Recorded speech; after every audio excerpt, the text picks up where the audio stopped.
그런데 이번 민주당 부동산 특위 발표 자료에는 아주 무서운 내용이 담겨져 있습니다. 굉장히 무서운 내용입니다. 꼭 알아두셔야 될 내용이 되겠습니다. 네, 지난주에 더불어민주당 부동산 특위에서 아주 중요한 발표를 했죠. 물론 아직 확정안은 아닙니다만 향후 정책에 있어서 아주 중요한 제도 변화를 예고하고 있습니다. 특히 이 중에는 기존 언론들이 잘 주목하지 않았지만요, 정말 중요한 내용들이 숨겨져 있습니다. 오늘 이 부분에 대해서 집중적으로 한번 알아보도록 하겠습니다.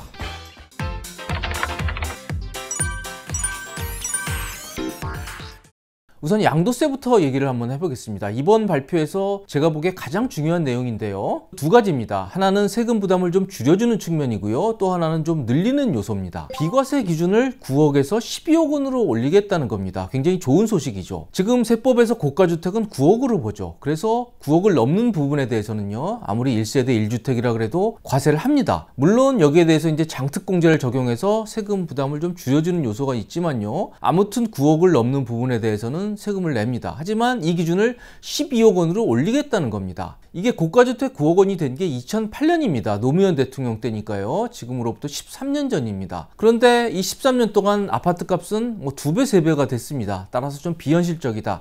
이 기준을 좀 높여야 되지 않겠냐는 지적들이 많았는데 드디어 이걸 12억 원으로 올리겠다, 이런 내용들이 나오고 있습니다. 그런데 여기서 끝이면 좋겠지만 그게 아닙니다. 서울이나 수도권 아파트 값들은 굉장히 비싸죠. 그래서 9억 원을 대부분 넘습니다. 9억 원까지 비과세도 중요하지만 9억 원을 넘는 부분에 대해서 해주는 이 1세대 1주택자에 대한 장기보유 특별공제, 이 부분도 굉장히 중요한데요. 이 부분에 대해서 제도 변화가 예고가 됐습니다. 이게 장기보유 특별공제는 올해부터 많이 강화가 됐죠. 최대 80%까지 장특공제를 해주는데요. 이 장특공제 80%를 받기 위한 요건을 많이 까다롭게 했죠. 그래서 보유기간과 거주기간을 각각 다 충족을 해야 최대인 80%를 받을 수 있게 이렇게 했습니다. 그래서 만약에 10년을 가지고 계셨지만 2년밖에 거주를 안 했다고 하면요, 보유기간 10년에 따른 40% 공제는 받지만 거주기간은 2년밖에 안 했기 때문에 8%만 받아서 48%만 공제해 주도록 이렇게 된 겁니다. 아무튼 그래도 이 10년을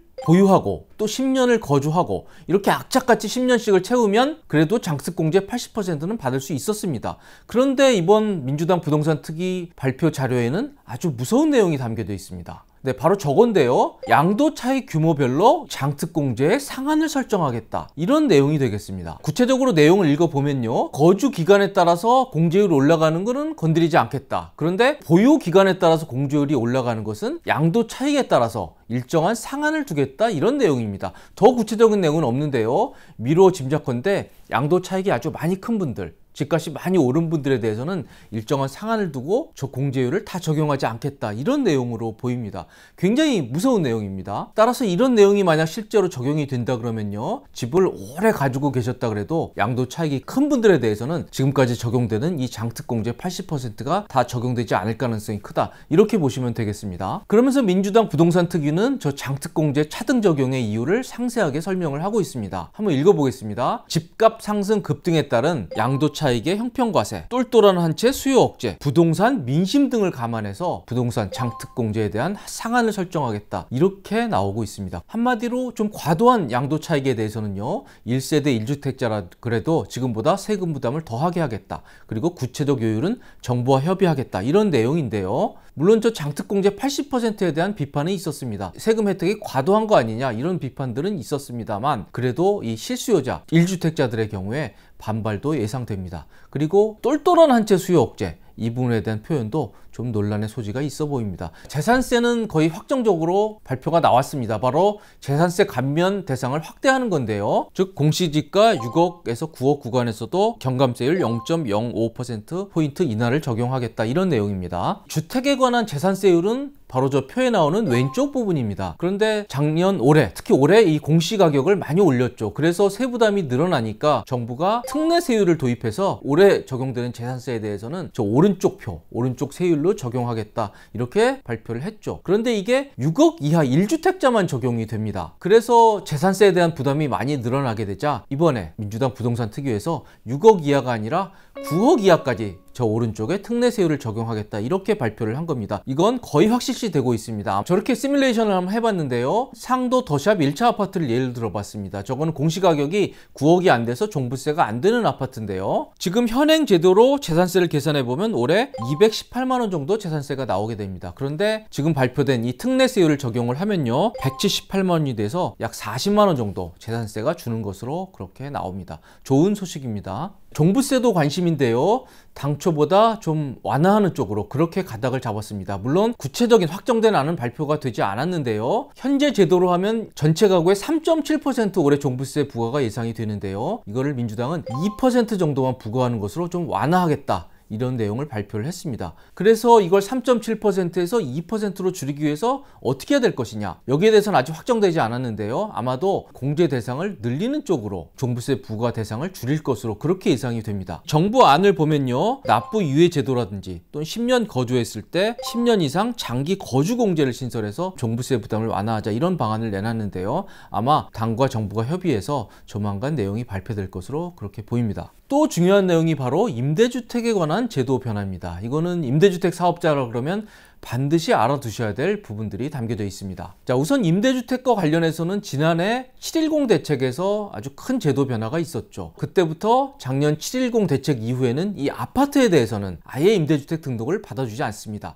하지만 다세대나 다가구, 빌라, 그리고 오피스텔에 대해서는 여전히 임대주택 등록을 받아주는데요. 이번에 민주당 부동산 특위에서는 이마저도 더 이상 받지 않겠다, 이렇게 얘기를 했습니다. 따라서 이 매입 임대에 관한 한 주택, 그 어떤 주택이라고 하더라도 앞으로는 임대주택 등록을 받아주지 않겠다, 사실상 임대주택 제도를 없애겠다는 발표를 했습니다. 물론 건설 임대는 계속됩니다. 그런데 건설 임대는 숫자가 그렇게 많지 않습니다. 이거보다 더 중요한 게 바로 저 두 번째 내용입니다. 작년 7.10 대책 이전에 등록한 임대주택에 대해서요, 양도소득세 중과 배제 혜택을 정비하겠다, 이런 내용이 담겨 있습니다. 이건 정말 꼭 알아두셔야 될 내용이 되겠습니다. 작년에 정부가 발표한 내용이 있죠. 이런 내용입니다. 지금 가지고 계신 임대주택을 가급적 자진 말소하십시오. 그리고 시장에 내다 파십시오.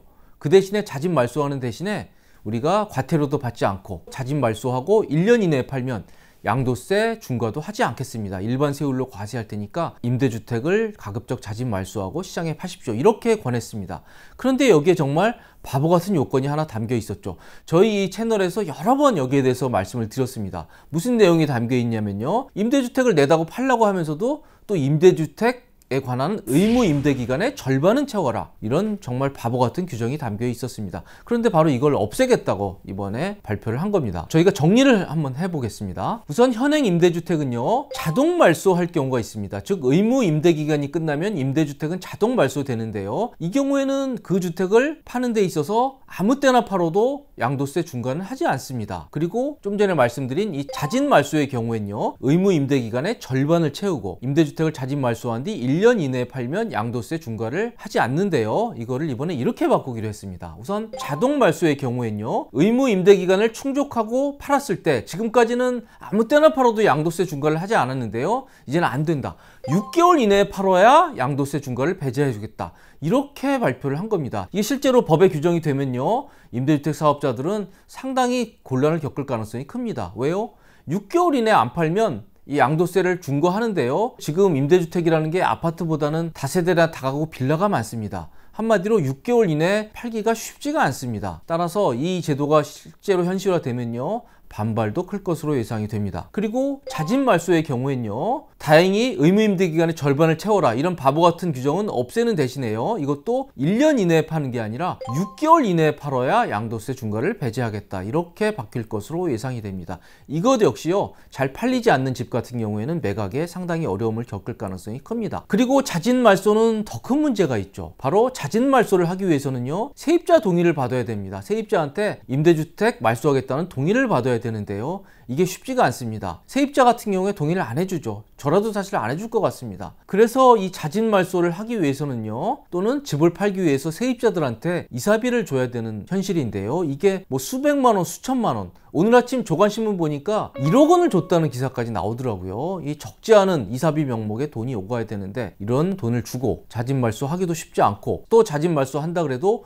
6개월 이내에 팔아야 양도세 중과가 배제되는 그런 어려운 상황에 놓이게 된 겁니다. 물론 당과 정부의 고민은 이해가 됩니다. 이게 임대주택 문제를 해소하지 않군요. 이 시장에 매물이 잘 나오지 않는다는 이 매물 잠긴 현상에 대한 고민이 충분히 반영된 것으로 보입니다만 조금 일개 현실화될 경우에 기존 임대주택 사업자들은 좀 어려움을 겪을 가능성도 예상이 됩니다. 아무튼 부동산 시장에 큰 변화가 예상되는 이 정책 변화가 오는 6월 중에는 확정될 것으로 보입니다. 저희 채널에서도 이게 과연 어떻게 결정될지 계속 관심을 가지고 아주 심층적인 분석을 실은 영상을 올려드리도록 하겠습니다. 지금까지 도움이 되셨다면 구독, 좋아요 꼭 부탁드리겠습니다. 시청해주셔서 감사드립니다.